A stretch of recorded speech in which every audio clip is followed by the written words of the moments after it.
8月23，除了罢免投票以外，嘛是核酸停放的公投。民众党的主席黄国昌就到新北市去催票，伊批评赖总统花要变9000亿来做净零碳排是有够无理路。因内法律团体是强调，若是无解决这核废料的问题，就无应该互核酸停放。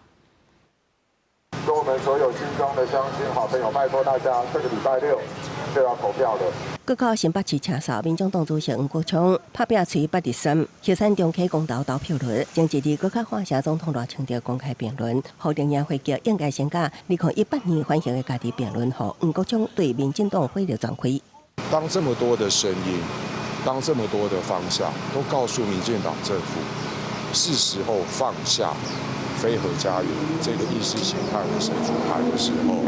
我们的赖清德政府选择的是躲起来，公开的邀请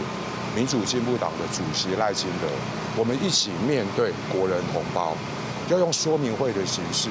甚至要比照总统大选用辩论会的形式，我都愿意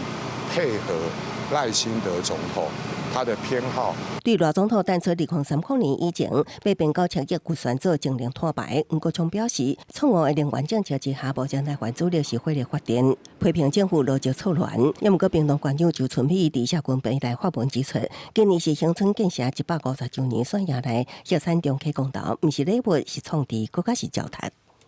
核三厂在历史40年来，它发生过非常多的事故，多次的辐射外泄，多次的起火。那我们认为核三厂事实上它是非常危险的一个核电厂。有8个法律团体215位法律人士也联署反对核酸中期公投，认为无解决核废料处理、甲核酸厂下面有短暂大问题，进前无应该部件中期核酸厂。公司新闻采访报道。